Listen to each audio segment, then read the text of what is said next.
Hello, and welcome to AgingParents.com webinar. I'm Carolyn Rosenblatt. And you happen to be sitting next to your great and wonderful husband, Dr. Mikol Davis, and we're glad that you're joining us. We're broadcasting to you right now live from Northern California, just north of the Golden Gate Bridge. All right, what the webinar is about is how your parents getting old could cost you a fortune. And that fortune is measured both in terms of your time and in terms of your money. Most people need some help to figure out how to avoid the worst of both. So one of the things that I think all of us boomers dread is getting that phone call in the middle of the night. I know that I often thought about it, and it finally did eventually happen that I got that call in the middle of the night, and my father was admitted to UCLA Hospital, and I was told by my family that I needed to be there right away. My dad was 89 years old. He had been healthy all his life. Our lives dramatically changed when Dad was in the hospital, and I spent 5 weeks at that hospital, UCLA, being by my dad's side, trying to support him and try to help him during those last weeks of his life. Suddenly I found myself put into a position of being a caregiver. I had lots of decisions to make. I wasn't prepared for the complexity of the decisions that were placed upon me. I took on the burden of taking care of my mom. She's now nearly 90. This was just about 3 or 4 years ago. And I've learned a lot since that phone call in the middle of the night. And I've had to make, unfortunately, some life and death decisions. And I have an ongoing responsibility for my mom since my dad passed. And much of the knowledge and much of the wisdom that I've learned about being a distant caregiver is the basis of a lot of what we're going to share with you about the cost of taking care of our aging parents, both financially and emotionally. And I've been a caregiver too, and have learned firsthand the costs of caregiving in terms of time and money. And part of my motivation in doing this with you, as well as Mikol's, is we want to help you figure out how to avoid the burden of too much of your time and too much of your money, if that's possible. And we're going to give you some tools to assist you with that. So who's the webinar for? Well, if you want to have the confidence to do the right thing when it comes to caring for your aging parents, it's for you. If you are action-oriented, not just somebody who wants to talk about it or think about it or put it off, then this is for you. If you're willing to face the unpleasant realities, then this is for you. Also, if you're worried that your plans for a good future are in danger because of your aging parents' needs, this is also who this webinar is for. A lot of people are worried that your own plans for a good future are in danger because of your aging parents' needs. And this webinar is for you if that describes you. You want to know when to take the next steps to protect yourself financially. This webinar is for you. Now let's talk about what it's not, because we don't want you to waste your time, and that's very valuable to us. And clearly, if you're not serious about facing your own aging or your aging parents' needs, then this webinar is not for you, and you don't need to be here right now. If you're a procrastinator, that's also an aspect that is going to avoid your being able to take action, and that's the main thing that we're going to help you with doing as a part of this webinar today. This is also not for you if you prefer to maintain that unrealistic fantasy that your parents won't need any help from you as they age. Maybe they have that fantasy. But if you've joined that, this is not the place for you to be, this webinar. Additionally, if you're not willing to invest the time and the money in being ready for what can happen, this webinar isn't for you. All right, so the good news is there are specific things you can do to reduce your personal financial risk with your aging parents. We're going to give you some of those, some valuable answers in this webinar. We're also going to give you a roadmap and personally guide you through the difficult terrain so that you can avoid the unnecessary financial costs and grief instead of disasters like we have found through many years in the work that we've done. Okay, so the catch in all this, there's always a catch, is that you have to educate yourself and take action, as we're saying, before a crisis hits. We don't want crisis-driven people to be sitting back and thinking they can get by and begin their education after there's a crisis. And I think it's valuable that, you're taking the time right now, which is a testament to the fact that you're trying to educate yourself about the issue of costs. So you've taken the first step, and we're glad that you have, and we're going to move you along that journey to help you see the things that you need to take action on to avoid costly mistakes of both time and also money. And so beyond educating yourself, it's really about talk. You've got to talk about it. You've got to think about it. You've got to deal with things that, you don't particularly want to deal with. And I can share with you in the 37 years that I have been in my profession as a psychologist dealing with people, there are lots of people that come to see me and they want to talk, but they don't want to take action. And this webinar is really about helping you take action. And part of the first step is really to start talking about it. All right, so educating yourself requires investment. You have to invest yourself in the process. You have to invest your resources in learning what to do. Most of us don't know what to do, so that's what this is about. So today we're going to help you leap ahead in your confidence about planning for what's coming with aging parents, and we're going to show you what has succeeded for others like you. We're going to help you implement the same techniques that have worked for our clients over and over again. All right, so the agenda for today consists of first telling you what can require you to spend money for your aging parents. What are the things that are the expense items? The second part of our agenda today is really that we're going to be sharing some real-life examples of what happened to people who waited and how you can avoid making the same mistakes that these people made. And third on the agenda is showing you how much caring for your parents actually costs, no matter who pays for it, whether there's a source outside you or it is you, dollars and cents. Now there's a special bonus for you that hang with us throughout the webinar. At the end of the webinar, we're going to offer you our free Aging Parents Survival Guide Toolkit for all of you that stay to the end of the presentation, and there will be a link at the end for you to be able to download and get that survival guide. And it's a package of things that help you organize with forms, a lot of things that are useful for people that we have tested and have gotten good feedback about. So why is this important for you? Well, you can't be proactive in avoiding pitfalls with aging parents if you don't know what to do. And we're going to help you learn some of those specifics right now. You can help your aging parents avoid doing things that cause them to run out of money. We're going to show you what the red flags look like so that you know when to act, what to act upon to help prevent them from falling into that sort of situation. So first, what we're going to show you will be a lot easier to put into use because we're going to make it very, very clear. Next, we're going to get going with things so that that you can start implementing many of the things that we're going to share with you today. And they're going to be things that you can use right away, whether you work with us in the future or not. These are things that you can begin to implement in your lives.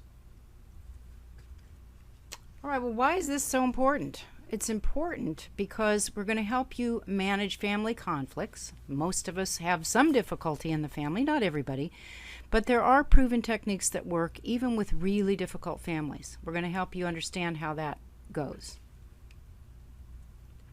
We'll also instruct you in the basics that it's going to give you every confidence to become an effective advocate for your aging parents when dealing with doctors and healthcare providers. And this is something that we know all too well, and we practice on a daily basis. I know I do that a lot with my 90-year-old mom. All right, so specifically, why are you here? Why exactly do you want to get out of investing your time to be here today? First of all, you have to form your clear purpose. That's really an overall goal. You have to have a clear purpose in this picture of wanting to do right by your aging parents and to avoid financial catastrophe. You want to be clear about what you want your aging loved ones to do to help themselves. Are they going there? Are your parents doing things that are going to lead them to disaster? You've got to be clear about what you want to do to prevent them from making foolish mistakes that end up costing you. And we're going to talk very specifically about some of those foolish mistakes that many folks have made and how it has cost many members of their family. Part of forming your clear purpose is to be clear about how much or when you want to help and can help your parents financially or with your time. You want to know the dollars involved. What can you afford? You also need to be clear about what steps that you're going to take now as we guide you. All right, so Mikol's going to share a story with you that just happened recently involving Mom. And, as he mentioned, Mom's just almost 90 now. And she ended up going to the emergency room just recently, and it brought together a lot of things that are part of this webinar lesson. So the headline that you're reading there is exactly what my mother said to me on the phone last Thursday night about 7 o'clock, just after Carol and I finished dinner. We're sitting at the table, and my cell phone rings. I see it's from Mom. I pick it up, and Mom says in a very faint voice, "Son, I think I just had a stroke." You can only imagine emotionally what that would feel like if your parent called you and said to you that. Fortunately for us, I had a plan. I knew what to do. I knew that I had to help Mom avoid the panic. I needed Mom to help her avoid the confusion. I needed to have a plan in mind in how I was going to work with my sibling. I needed to figure out whether or not emergency ambulance needed to be there right away. We needed to dispatch friends in the area to come to the house. We needed to determine the level of need, whether or not I needed to immediately get on an airplane and fly down there. We needed to decide what local resources were available. There was a lot of which that we had to scramble and get done, including helping Mom not get out of control and developing more complications because Mom has very high blood pressure. So I'll tell you what we did. We really used some of the same techniques that got us through Dad's last days and many decisions and problems that followed after Dad's passing. We worked as a team. I'm blessed. We've been married for over 30 years, and we really know how to help one another. So I'm real fortunate that I'm not in this alone. Many of us are the sole caregivers, and we are alone, and we don't have the resource of a partner to be able to work with.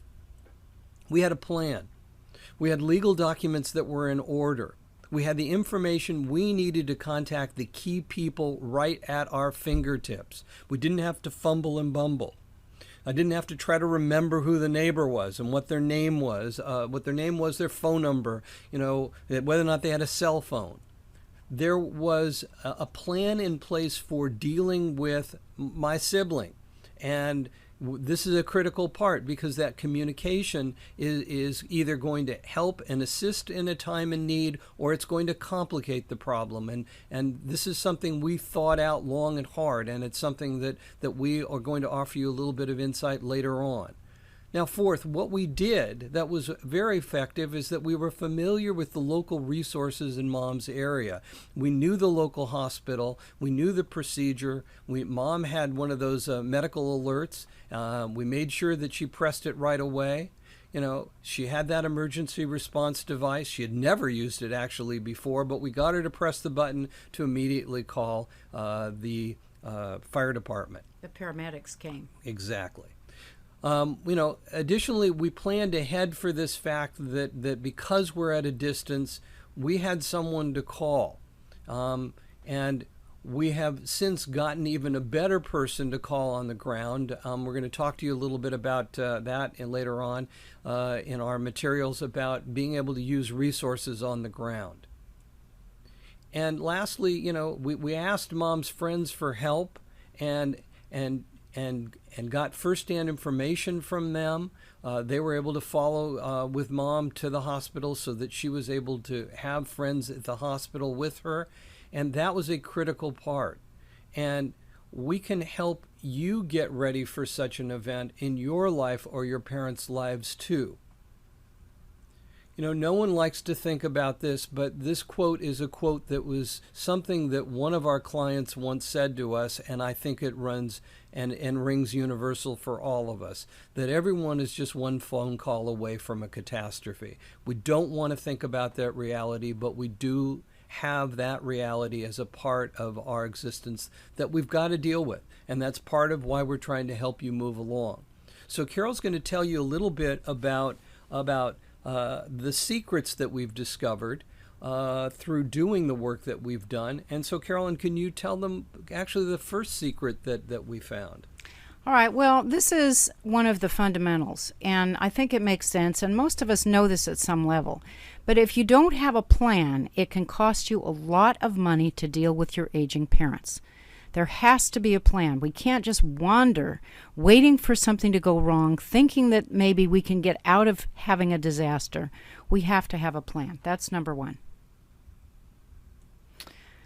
Also, this is something that really just keeps coming up over and over again. If the parents are doing okay, no one is paying close attention. We want to allow them their independence. They seem fine, but we've still got to step up and get involved, even when they're healthy, and say they don't need any help. They're really managing. Whatever it is their excuses are, we still need to watch over what's happening with them so that we can prevent the things that are predictable. There are some predictable things we're going to be telling you about. You need to learn to overcome the resistance that they have. The I don't need any help, or I don't want to talk about it, or it's really not your business will not do. We have to learn specific techniques to overcome that kind of resistance, because if you don't, then you end up with a disaster on your hands, and that's where the money starts draining away, or your time starts draining away in trying to fix it. It's really common at this point. I know that when people try to help and they get the resistance, that they often will just throw their hands up and say, there's nothing I can do. I'm really in a helpless situation, and you know what? You're not. All right, so when we're bringing up things people don't want to deal with, money is one of them. You have to talk about the money with your parents. If you don't, it can come back to bite you. If they put you off, keep insisting. If they don't want you to delve into that subject, bring some ally with you, a sibling, a friend, a neighbor, someone. You have to get into it, because that is a critical question. How much money do they have? Can they care for themselves as time goes by? Another secret that we discovered is that you've got to talk about your parents' wishes. What planning have they done? And you've got to get some very specific information. And I know when I have tried to bring that up in the past with my family, I was frequently told, you don't need to worry about it. We've got it taken care of. But what they think is taken care of really isn't necessarily taken care of. That's really part of why we have to get a little nosy, I guess you could say. Parenting your parent is a role that's uncomfortable for many people. We all have to assume some responsibility as their health fails or their mental capacity fails. They don't have to be helpless for you to get involved in parenting them. You're stepping in just in case. You get the information just in case. as Mikol had done with Mom before this episode at the emergency room. And an additional secret that we discovered is that you've got to be involved in your parents' business. You've got to be involved in their finances. You've got to know their neighbors, their friends is crucial to your success in doing the work that you need to do. And especially, like we know, living at a distance, some 600 miles, we've got to have all that information together at our fingertips. Another one of these secrets is that everybody in the family needs to pitch in and help you, ideally. But if you can't get help from your siblings, and that's a common problem, then move on and just do all that you can yourself. You can get other allies and resources outside the family if necessary. It's not worth it spinning your wheels trying to force people who won't help to do something, keeping you frustrated and angry. Now, Carolyn's going to share with us some stories of some real-life cases that we've had, people and families we've worked with. And some of these people came to us, and we were honored and were able to be of some help to them in avoiding a lot of the things that you're going to see. And there are some people that actually came to us after the fact, and they could have avoided many of the problems had they taken action. So, Carol, the first story, could you tell about the disaster? All right. Well, this is Karen's story. And again, all of these are real people. All of these cases we were involved in some way or another, while it was going on, before it was happening, or after when it was too late. Karen's had a dad who was getting forgetful, but everybody just chalked it up to getting old. By the time he was 90, he had been living alone and had been failing in his mental state. He had dementia, but as a vulnerable person with dementia, scammers had had a field day with him, and he had been ripped off for his entire life savings. He was never a wealthy guy, but what he had was enough to get by, and he could support himself. The family believed that he couldn't qualify for public benefits like Medicaid because he had a mobile home. So he had 4 children. Karen had to take Dad in, and her 2 adult kids had just gotten out of college and had moved back home. They couldn't find jobs. The bedrooms were full. Karen's working full-time. Her husband's working full-time. And then there's Dad. Where are they going to put him? What are they going to do with him? They couldn't really afford to take him in, but they had to.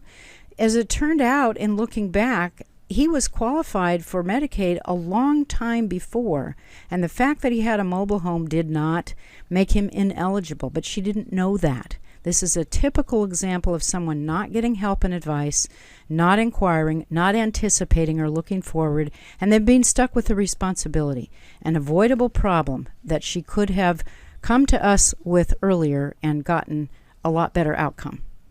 All right, the next one is the 3 siblings. What happened to the third person? Oh. All right, so this one is about 3 siblings, and they are having a fight. These siblings have never gotten along very well when they were growing up, and when their mother got old, she developed dementia. Dementia is such a common problem and affects so many people. These siblings continued fighting about what to do with her. One thought she needed to be placed in assisted living. The other didn't want her to go there. She wanted to stay at home. Her money was limited. They were offered a chance to work things out through a family meeting, and that is something that we offer. We help people resolve these kinds of conflicts through a structured technique. They refused to do that, probably because they didn't want to spend any money. They had money. They didn't want to spend it. Ultimately, they ended up in court. 2 of them hired a lawyer, and the other one hired a lawyer. Between the 2 of them, they probably spent at least $50,000. I had a conversation with one of the attorneys after the fact. It was very sad. There's more court ahead of them. This eliminated their inheritance because everything was going to go to the mom and the lawyers. So that's an avoidable outcome that could be prevented by using resources that are available to you for conflict resolution. All right. This next story is about Dad who became a widower, and this is a signal event in the lives of many of our aging parents when one of the spouses dies. It makes the other spouse who's remaining vulnerable in so many ways. In this instance, there was a long illness, and during that illness, other people realized how lonely Dad was. He was a difficult person. He had this so-called friend at the local dry cleaner, and she started coming around the minute the wife was put in the ground after she passed away. And the so-called friend ingratiated herself into Dad's life. She finally moves in with him. She tells him she loves him. She tells him that she can't live without him. She takes advantage of him and talks him into paying off $400,000 of her debts, all before anybody really knew what had happened. Dad was difficult, and that's why the family wasn't paying attention.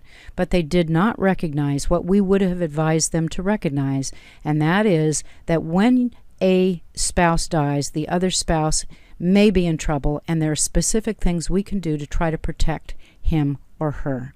This was a preventable elder abuse situation, and we were so sad that it happened. And remember, we interviewed the old guy, and he said, you know, I always wanted to have a dry cleaning business. Right. And wasn't he in his 90s? He was 86. Right. It was just very, very tragic, and you know, caused so much discord between everybody and among everybody there.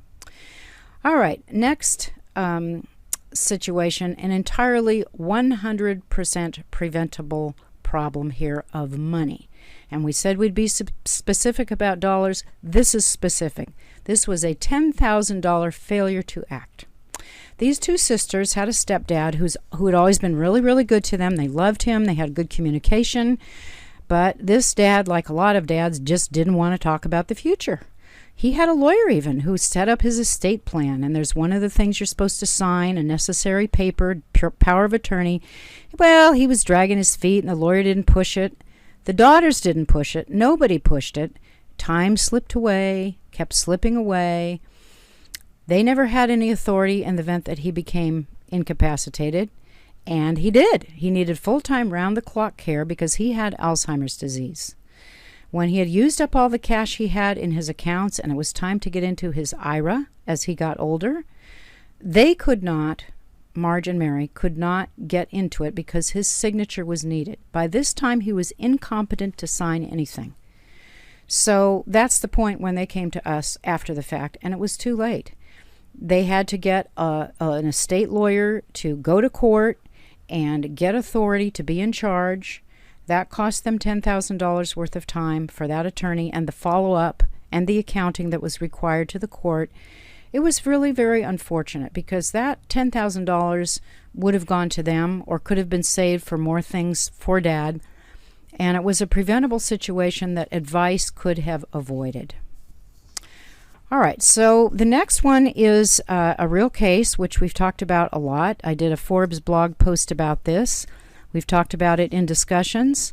This was a son who was hit with his mom's $93,000 nursing home bill.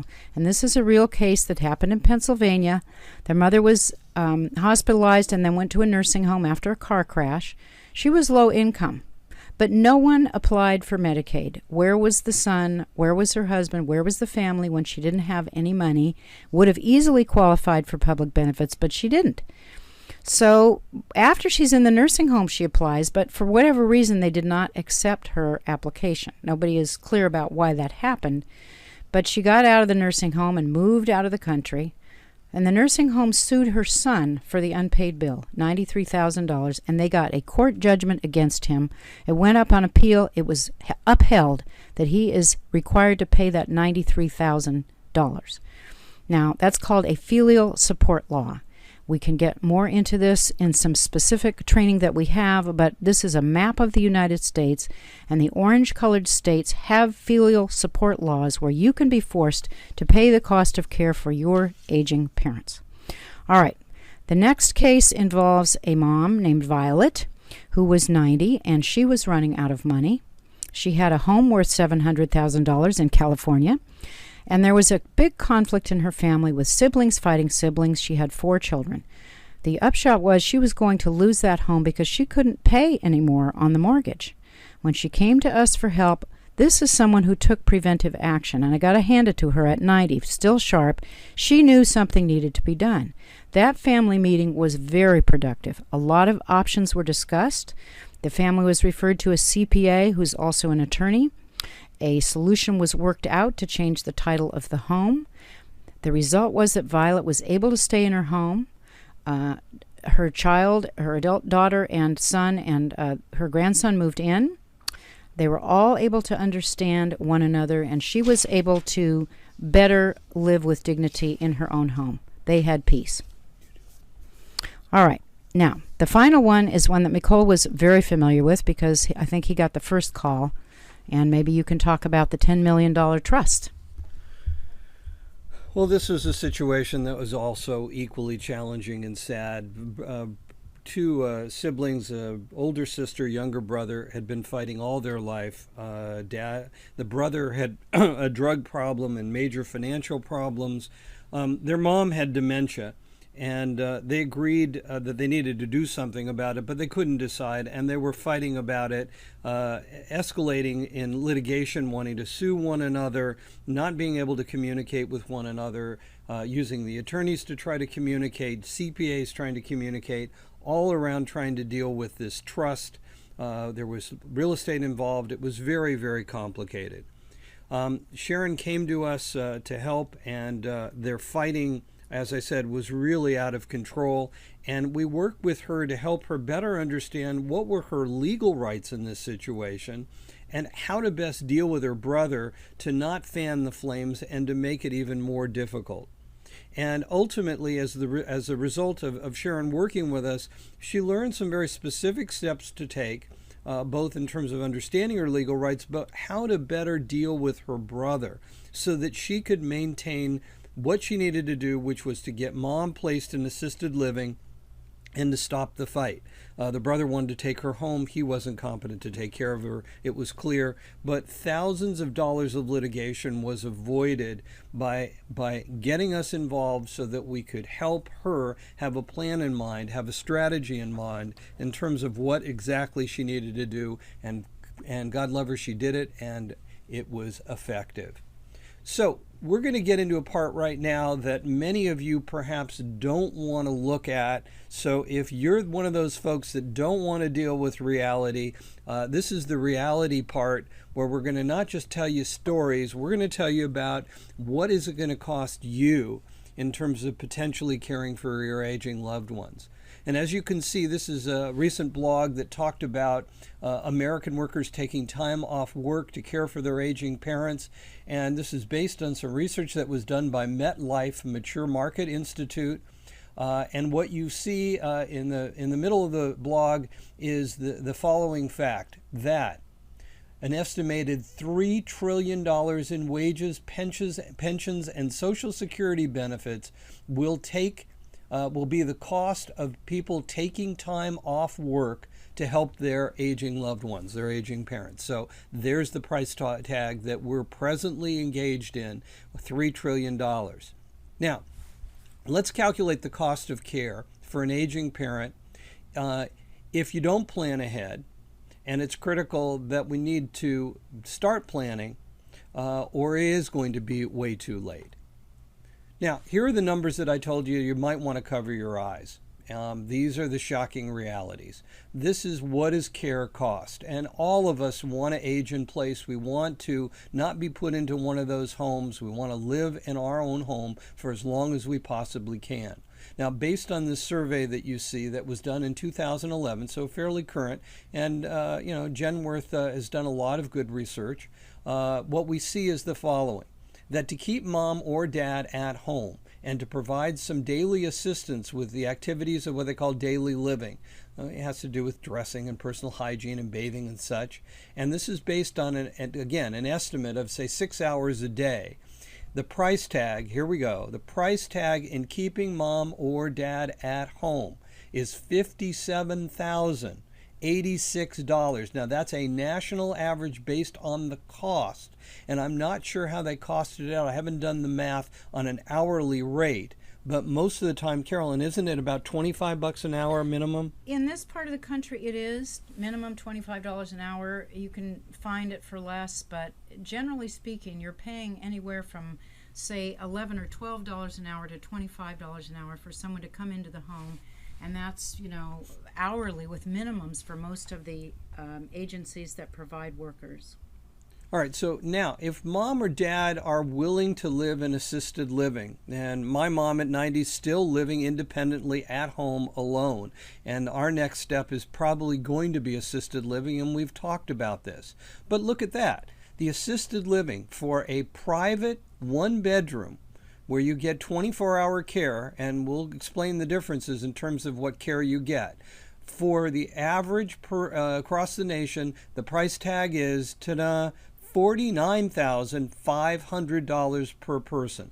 And when they say 24-hour care, they don't mean care hands-on by a nurse. Assisted living does not provide nursing care. That's just some supervision with considerably less at night than there would be available during the day. And so the last one is really if mom or dad need to be in a nursing home, let's look at what that cost is. Okay, so semi-private, get that, semi-private, not your own private room is $97,455. What, no view of the ocean? No view of the ocean and no top floor, of course.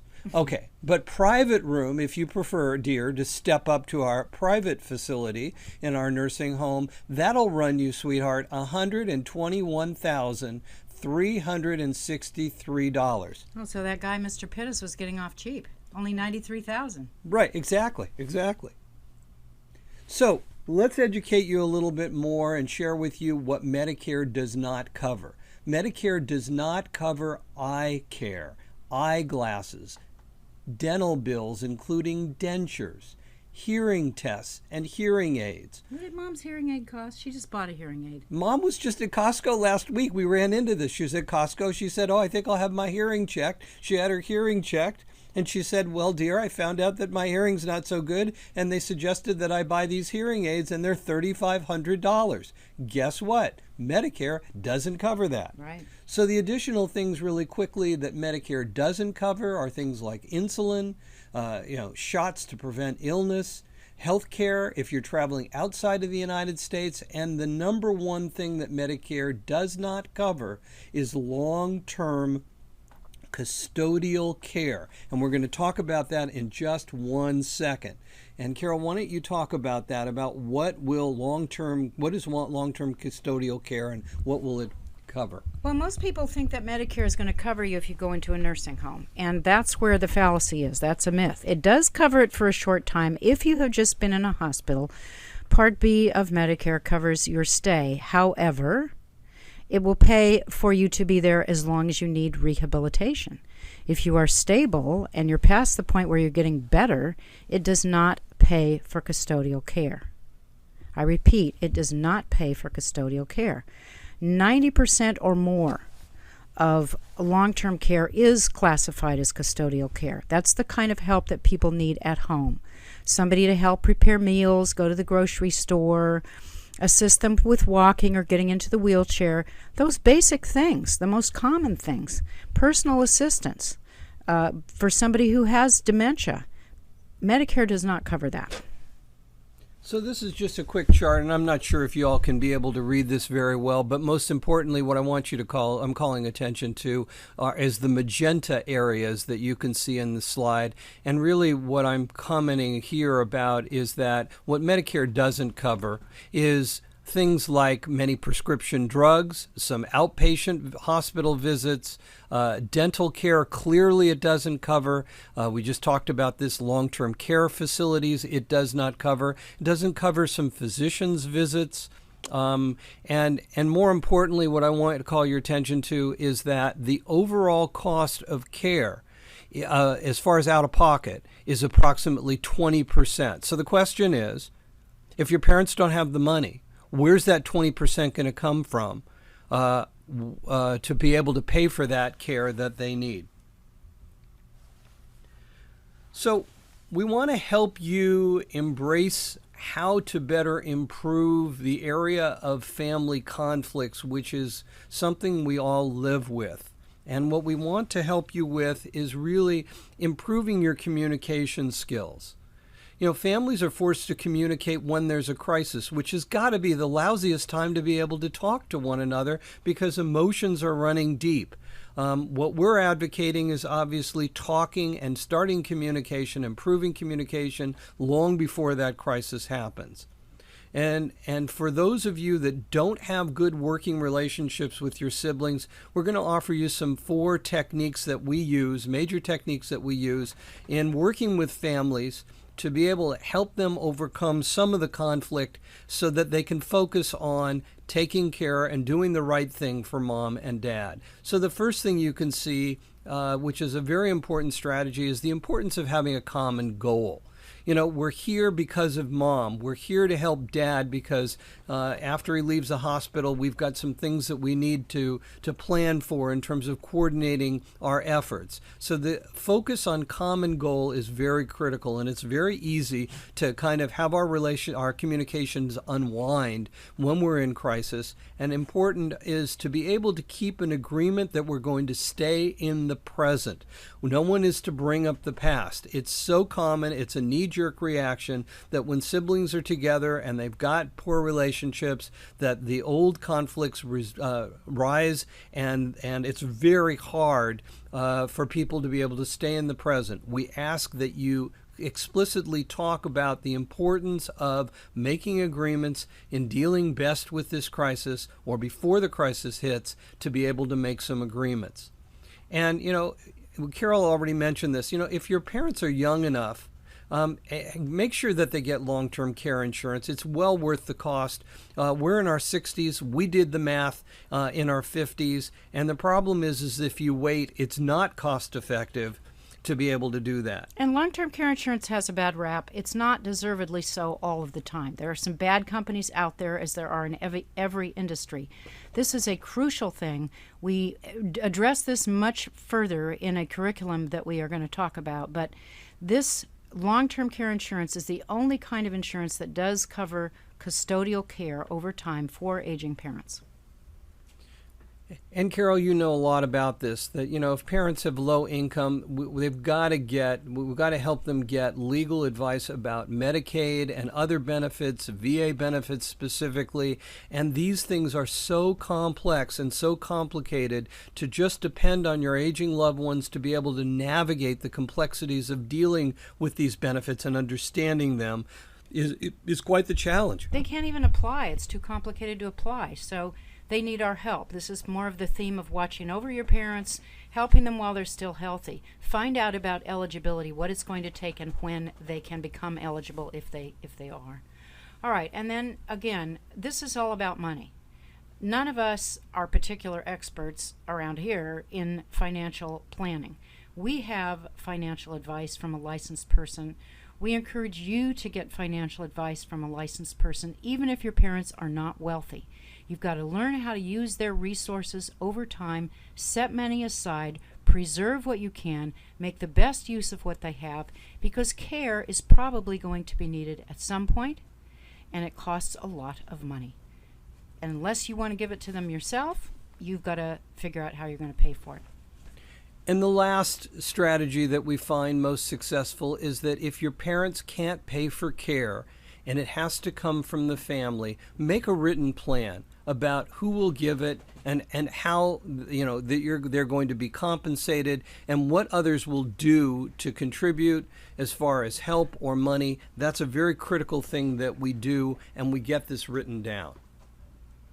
Now, you've got to be able to be ready to recognize that you may need help. And this webinar obviously is about empowering you to help educate you as to understand the complexities of dealing with caring for our aging parents and the cost of time and money that's involved. And we are here to try to help you do that, but we need to help you recognize when it's time for the help.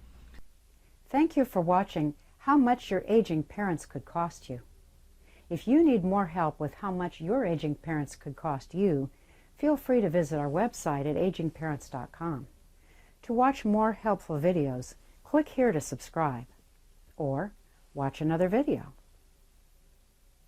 Also, check us out on Facebook or on Twitter. Thanks again for watching.